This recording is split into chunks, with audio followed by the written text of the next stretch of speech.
Esta família é muito unida e também muito ouriçada. Brigam por qualquer razão, mas acabam pedindo perdão. Esses 4 versinhos são os versos iniciais da música A Grande Família, composta pelo artista Dudu Nobre, um cantor muito bom, gosto muito dele também, e que foi o tema da série brasileira A Grande Família, de 2001 até o seu fim. Ou seja, durante 13, 14 anos mais ou menos. É um pagodinho muito bom e a gente vai falar um pouco mais sobre a série A Grande Família hoje.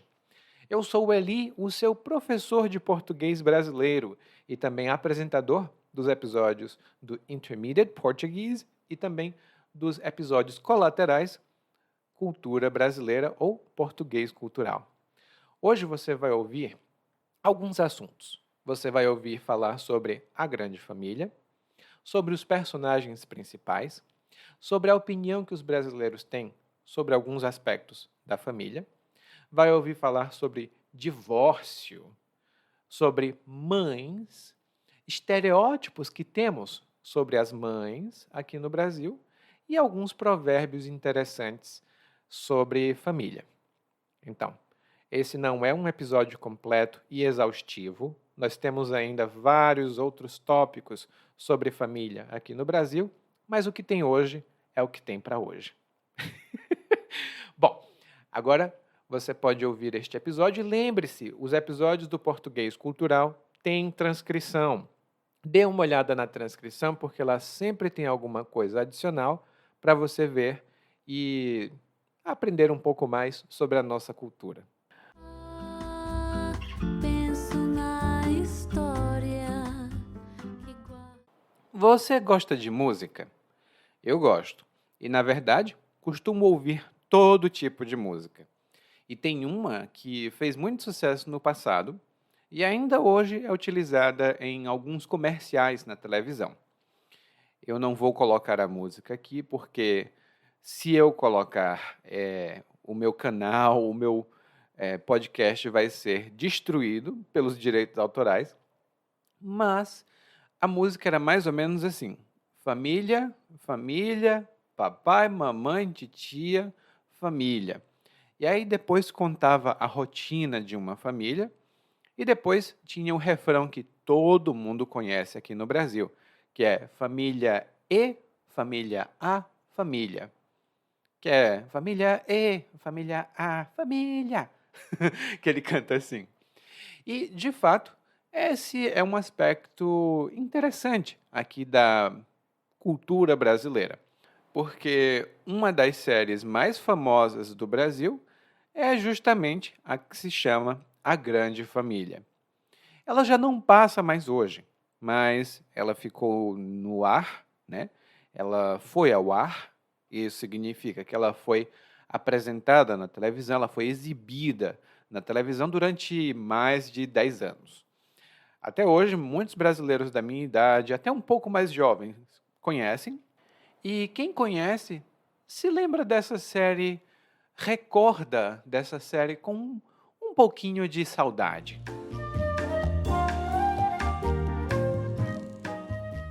Nela, a gente tinha uma família, eu não vou dizer tradicional, porque o que é uma família tradicional? Mas tinha uma família típica aqui do Brasil. Nós tínhamos o pai que trabalhava para sustentar a família, a mãe dona de casa, o filho vagabundo, a filha que era meio desmiolada, tinha o genro ou cunhado encostado, tinha o avô, né, que ficava ali com a família porque já não tinha mais ninguém com quem ficar. E eram vários personagens. E eu vou apresentando alguns deles aqui, que são os principais, e também falar de alguns dos estereótipos que estão associados a eles. E um dos personagens principais era o Linneu. Linneu era funcionário público, muito certinho. E quando a gente diz que uma pessoa é certinha, significa que ela segue as regras, ela faz tudo como deve ser. Ela é até rígida. Então, uma pessoa certinha demais, ela é rígida e inflexível. E é exatamente o que o Linneu era. Ele era muito rígido, porque ele era a responsabilidade dentro da casa. Ele era a voz da razão. Ele tenta manter a casa sob controle, mas quase nunca consegue. Ele conta com a ajuda da esposa dele, que é a dona Nenê. A dona Nenê é aquela mãe que a gente chama no Brasil de mãezona. Ela tem um coração enorme. Ela perdoa tudo. Ai, se você cometeu um crime, a mamãe protege. Vem cá pro braço da mamãe. É mais ou menos assim. É o conceito de mãezona que a gente tem aqui no Brasil. Inclusive, esse é um adjetivo muito comum para descrever uma mulher que é muito calorosa, que é muito legal e que tem um pouquinho mais de idade. Ela pode não ser a sua mãe, mas a gente diz que ela é muito mãezona. O filho do casal, que é o Tuco, é o filho vagabundo de que eu falei. Mas é porque, geralmente, nas famílias de classe média aqui do Brasil, a gente diz que sempre tem um filho que é mais acomodado, que é mais parado. E quando a gente diz que alguém é acomodado, significa que essa pessoa está confortável demais na própria posição e ela não faz nada para melhorar.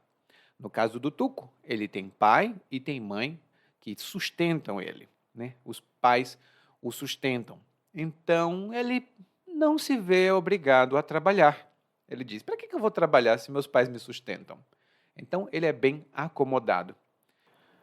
E depois tem a Bebel, que é a filha do Linneu e da dona Nenê, que ela é bastante vaidosa e temperamental. Ela, como a gente diz aqui no Brasil, ela sempre está com os nervos à flor da pele. Ela sempre está com os nervos à flor da pele. É uma pessoa que se emociona muito fácil. Ela pode ir da alegria para a tristeza, para a euforia muito rapidamente.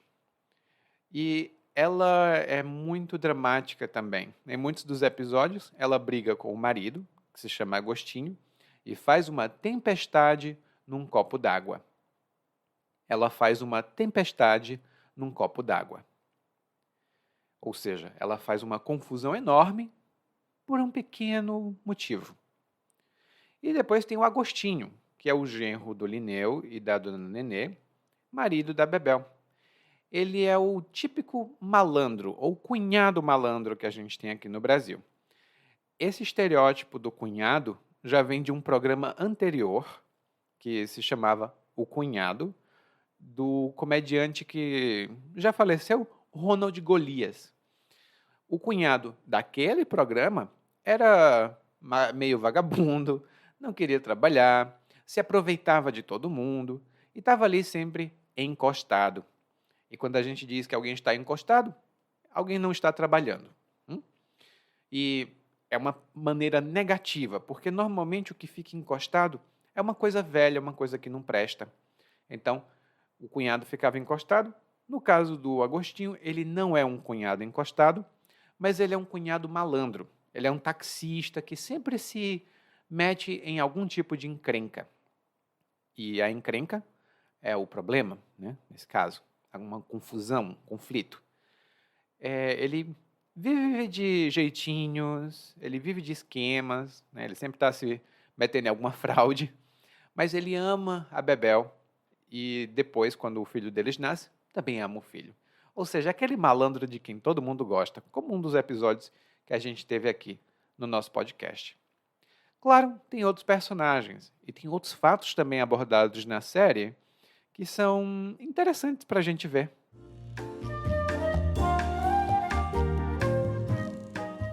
Essa é uma série sobre família, sobre casais, sobre relacionamentos e sobre casamentos. E onde tem casamento, dizem algumas pessoas que tem divórcio. Eu não partilho dessa opinião de que necessariamente tem um divórcio onde tem um casamento, porque eu conheço muitos casais longevos, ou seja, casais de longa data, né, com 40, 50 anos de casado, que estão ali juntinhos e muito legais. Mas o fato é que, na grande família, teve um divórcio. Até porque já fazia muito tempo que a série estava no ar e eles precisavam de novos assuntos de que tratar. Lá na 13ª temporada, ou seja, ali pelo finzinho da série, eles fizeram um episódio em que o Agostinho e a Bebel decidem se separar. Mas a pergunta é: eles decidem se separar, se divorciar? O que é que acontece? E qual é a opinião que os brasileiros têm sobre isso? Bom, o que eu vou falar agora é uma generalização. Por favor, não tome a minha palavra como verdade absoluta. Parte do que eu vou dizer vem da história do Brasil e ainda está presente aqui no Brasil em certa medida. Eu vou explicar melhor o que eu estou dizendo. Mas o fato é que o Agostinho e a Bebel se separarem ou se divorciarem é uma novidade relativamente aqui no Brasil. Isso porque quando o casamento surgiu no Brasil, e o casamento foi inventado no Brasil em 1890, ou seja, há 135 anos, naquela época não existia o divórcio. Existia uma coisa que até hoje algumas pessoas mais velhas conhecem ainda, que é uma coisa chamada separação de corpos. Que era o quê? Tinha um casal, geralmente um casal heterossexual, porque não tinha casamento homoafetivo naquela época, pelo menos não registrado oficialmente. Mas o fato é que tinha lá o casal e eles podiam se separar fisicamente, né? Um ia para um lado, o outro ia para o outro, mas só em alguns casos muito específicos, porque o casamento era organizado pela igreja, né? Então, de acordo com a lei da igreja, um casamento é eterno, não tem essa coisa de divórcio. E aí, só existia a separação de corpos quando tinha traição, ou seja, adultério, sevícia, que é uma palavra chique para maus tratos, e abandono voluntário do lar, que era quando um dos dois dizia: quer saber de uma coisa? Eu estou fora, e ia embora. Então, eram as três únicas situações em que poderia ter a separação de corpos, e nem sempre era exatamente possível, especialmente para a mulher, porque até 1914, 1915, a mulher saía de propriedade do pai, ou seja, o pai era dono da filha, e ia para o esposo dela. Então, se a Maria era filha do Carlos e a Maria se casa com o Daniel, a Maria antes era propriedade do Carlos, agora ela é propriedade do Daniel. Isso significa que a Maria não tem decisão. Tudo que o marido decidir, ela tem que fazer. Não era muito justo, né?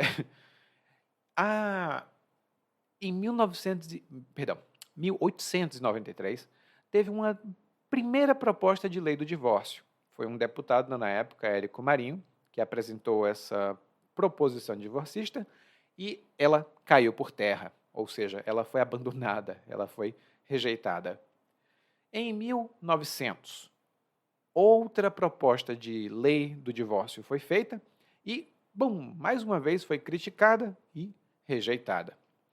Depois, a gente teve o Código Civil de 1916, foi o ano em que se permitiu o desquite. O desquite era diferente do divórcio. Por quê? No desquite tinha a separação dos corpos, né? É tão estranho falar separação dos corpos, gente. Parece que eu estou vendo um bocado de cadáver no chão. Aí tem que separar um do outro. Mas era o termo que a gente usava. Então, tinha a separação de corpos e a partilha de bens. A partilha de bens é quando tem a divisão de todas as posses do casal. Então, por exemplo, tem uma casa, um carro e uma casa de praia. Na partilha, ou seja, na divisão, vai uma parte para um, uma parte para outro. E partilhar significa dividir. Talvez você conheça essa palavra do verbo compartilhar. Então, você partilha alguma coisa ou você compartilha alguma coisa. Tem uma diferença entre os dois. Mas, mesmo depois de desquitadas, as pessoas do casal tinham ainda um vínculo matrimonial. Ou seja, elas estavam tecnicamente casadas, mas separadas. E era por isso que a gente usava o termo desquitado ou desquitada. Era um termo muito negativo e era falta de educação. Era até utilizado como insulto. Em algumas novelas você vai ver alguém dizendo aquela desquitada, que era uma maneira de ofender uma mulher que tivesse sido E para mim, pelo menos, é uma coisa intrigante, porque até o começo dos anos 2000, no bairro onde eu cresci, algumas pessoas utilizavam a palavra desquitada como uma ofensa para algumas mulheres. Então, quando alguém se separava, né, chegava outra pessoa numa briga e dizia: "Você é uma desquitada", como se esse fosse um problema. Mas eu vou chegar já lá de novo, eu vou dar uns passos para trás, porque o casamento não terminava, né, não tinha essa possibilidade de divórcio, então o Agostinho e a Bebel continuariam casados, e isso porque na Constituição de 1934, aqui no Brasil, o casamento se tornou indissolúvel, ou seja, ele não pode ser desfeito. Uma vez casado, sempre casado. E essa lei continuou, ou melhor, esse artigo na Constituição do Brasil continuou até 1977. Em 1977, o divórcio finalmente passou a existir no Brasil. Antes era o desquite, agora tem a separação judicial e depois tem o divórcio. Naquela lei de 1977, a pessoa podia se divorciar uma vez. Só uma vez. Aí você pode se casar de novo e só pode se casar uma vez. E para requerer o divórcio, naquela época, a pessoa tinha que estar judicialmente separada há pelo menos 3 anos. Ou seja, você se casa, aí, não deu certo. Se separam, esperam 3 anos e aí podem se divorciar. E isso, gente, em 1977. Eu tenho um irmão que nasceu em 1979. Então, e ele só tem o quê? 46 anos. Tipo, é pouco tempo. A gente tem 47, 48 anos dessa lei que as pessoas podem se divorciar. E é uma coisa recente. Só na Constituição de 1988, o divórcio foi garantido na Constituição. E por causa da Constituição de 1988, o Agostinho e a Bebel puderam, de fato, se divorciar. Uau, que volta que a gente deu! Eu lembro que um dos insultos mais perigosos, mais terríveis que alguém podia fazer, e ainda hoje, era colocar a mãe em alguma conversa. Como assim? Imagine só, eu estou brigando aqui com o João. E aí o João fala alguma coisa e eu digo: a sua mãe é uma vagabunda.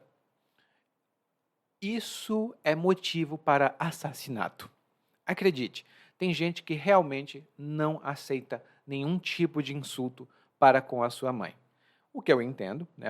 Não é legal insultar a mãe dos outros, mas eu não consigo ver isso muito em algumas outras culturas que eu estudei anteriormente.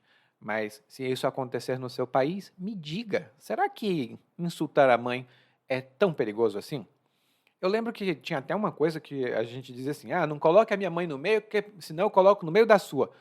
Era horrível.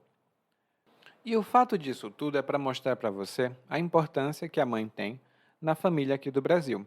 Mesmo quando a mãe não está mais presente, seja por qualquer motivo, falecimento, seja desaparecimento, abandono, ou porque ela estava de saco cheio, a mãe continua sendo um papel muito importante. Inclusive, até quando as pessoas querem elogiar um homem, que é o pai, por exemplo, a gente diz: nossa, ele é uma mãe. Isso é considerado um elogio, hein? Então, tem esse papel importante. E a mãe da grande família, que é a Nenê, é muito mãe. Ela é muito típica aqui no Brasil, mas não é estereotípica. Eu falei que ela era tipo um estereótipo, mas na verdade a gente tem 4 estereótipos aqui no Brasil, que são muito comuns a respeito das mães.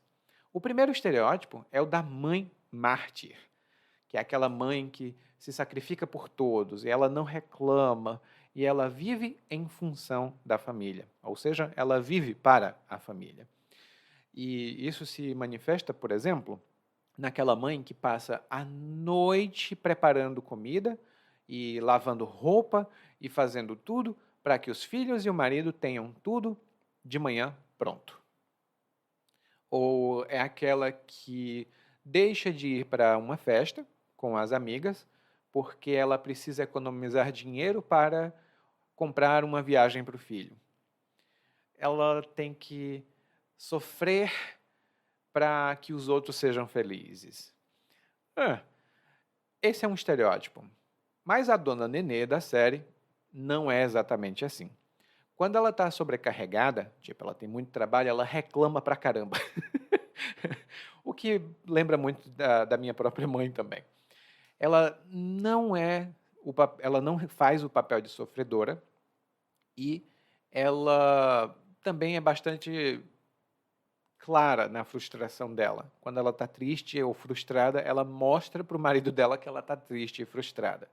Ela não fica, sim, benzinho, não, benzinho. Não, ela diz, poxa vida, como eu estou cansada. Ela não é um estereótipo, ela é realmente real nesse ponto. Outro estereótipo de mãe que nós temos aqui no Brasil é a mãe mágica. Como é a mãe mágica? Talvez você tenha assistido A Feiticeira. É uma série de 1960 em que uma mulher tinha poderes mágicos, porque na família dela todo mundo tinha poderes mágicos, exceto o marido. E quando acontecia algum problema dentro de casa, ela mexia o nariz, ela fazia pilu, pilu, pilu, pilu, com o nariz e plim, tudo se resolvia. Essa é a mãe mágica. Ela resolve tudo, ela sente, ela tem uma intuição para o que está acontecendo com as outras pessoas e ela consegue resolver os problemas das pessoas muito rapidamente. Ela é aquela mãe de uma novela, por exemplo, que vai chegar para o filho e dizer assim: filho, conta aqui para a mamãe, o que está acontecendo? Isso acontece, tá, gente? Mães, elas têm um relacionamento forte com os filhos, então elas reconhecem o que está acontecendo.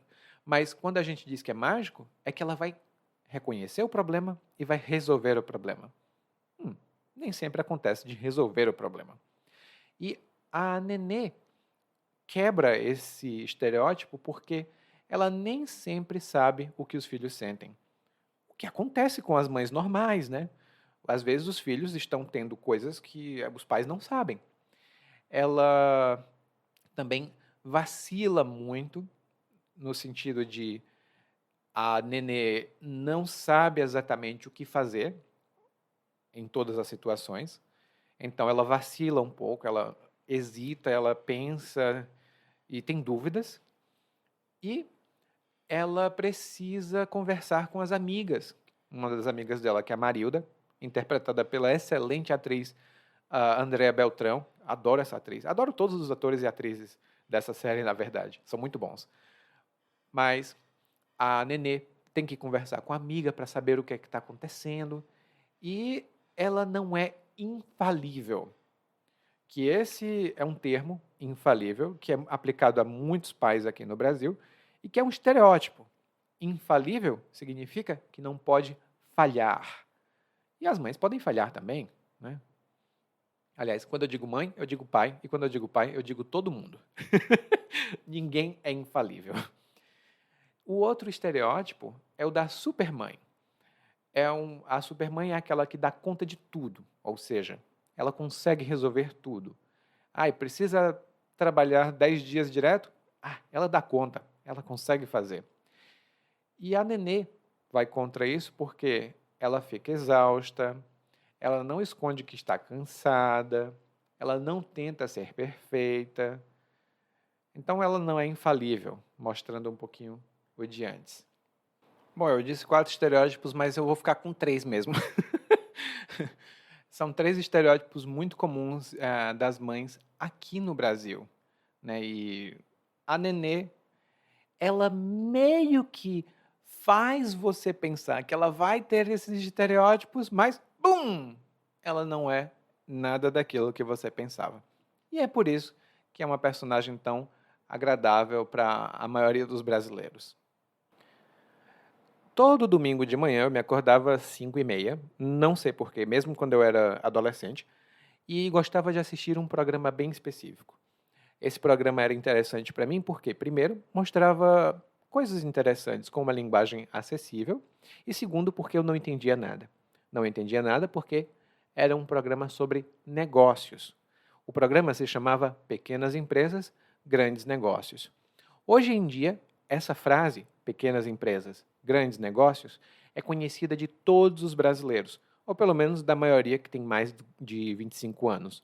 Eu não sei como é que estão os jovens hoje no Brasil, com o TikTok e toda essa coisa que complica a vida, né? Mas o fato é que é uma frase muito conhecida, pequenas empresas, grandes negócios, e até virou uma paródia, uma brincadeira em um dos episódios da Grande Família. O episódio se chama Grandes Famílias, Pequenos Negócios. E nele, o Linneu, que é aquele cara certinho, muito rígido, tem uma má avaliação no trabalho. Ele fica, opa, como é que isso pode acontecer comigo? Ele fica desesperado, né, um pouco desnorteado ou desorientado e resolve fazer da família uma pequena empresa. Ele coloca regras, institui metas e faz coisas para que a família seja produtiva, tal como uma empresa. Daí, grandes empresas, ou melhor, grandes famílias, pequenos negócios, é um título reconhecível de todos os brasileiros. E o fato é que nós temos muitas frases, enormes na verdade, que os brasileiros conhecem e que de alguma maneira elas influenciam a nossa percepção e servem como um atalho, um caminho mais curto para o pensamento. E aí eu tenho algumas dessas frases para você sobre família especificamente. A primeira delas é: cada um tem a família que merece. Cada um tem a família que merece. Esse é um ditado bem claro. Às vezes, quando a família é muito boa, a gente diz: ai, que bom, cada um tem a família que merece. Mas nem sempre toda família é boa, então cada um tem a família que merece. Outra frase que eu escutei de outra forma é: a família dos outros sempre parece ser melhor que a nossa. Essa é uma frase que alguns pais usam para os filhos, né, para mostrar que os filhos são os ingratos. Os filhos acham que, mas lá na casa do Manuel todo mundo faz isso. Aí a gente diz: olha, lá parece bem melhor, mas aqui a gente está bem. Tem um outro ditado um pouco antigo que eu escutava que era: família sem pão, família do cão. Que é basicamente: na família onde não se tem comida, todo mundo briga. Ou seja, a família que não tem o mínimo, ou seja, que não tem condições financeiras, que não tem condições econômicas, vai brigar. Porque família sem pão é família do cão. E tem uma com a qual não sei se eu concordo ou da qual discordo, que é: família é tudo igual, só muda o endereço. Basicamente, essa é a frase, essa é a explicação. Família é tudo igual, só muda o endereço. E eu acho que ela é mais ou menos do mesmo nível da outra frase que é: marido não é parente. Que é uma frase que as pessoas usam para justificar ou para motivar um divórcio, dizendo que o marido não é consanguíneo, ou seja, ele não faz parte da sua família sanguínea. Então você pode se divorciar e deixar ele para lá, porque marido não é nem parente. E isso me lembra de mais um termo, que é parente e aderente. Ou seja, os parentes, pessoas que têm ligação consanguínea, e os aderentes, que são aqueles com quem você tem uma relação muito próxima, que são parte da família, parte, entre aspas, e que tem uma relação muito próxima com você. Geralmente um cunhado, que é um aderente. Essas são algumas frases, temos outras, claro. E se você tiver algum provérbio interessante do seu país e do seu idioma, compartilhe comigo nos comentários aqui no Spotify ou no YouTube. E no episódio de hoje nós falamos um pouco sobre a grande família, falamos um pouquinho também sobre divórcio, né? Você sabe agora que o divórcio é uma instituição recente aqui no Brasil e que nem sempre existiu. Sabe também que colocar a mãe em uma conversa é algo muito perigoso, né? Muitos marmanjos, eles quando falam da mãezinha até choram e é uma coisa comum. E falamos de alguns ditados, provérbios e frases espirituosas também. E, claro, falamos também sobre alguns estereótipos de mães aqui no Brasil. No próximo episódio, vamos falar do quê? Eu não sei. Eu vou perguntar aos meus pais o que é que eles sugerem e a gente se vê na próxima. Tchau! Penso na história. Oi! Muito obrigado por ouvir esse episódio até o final. Eu sou o Eli e eu agradeço muito o seu apoio. Se você tiver tempo e puder, por favor, deixe uma avaliação sobre esse podcast na plataforma que você escuta o podcast. Claro, nem todas as plataformas podem fazer isso. Se a sua não puder, não tem problema. Continue ouvindo, mande suas mensagens e a gente se vê por aqui. Tchau!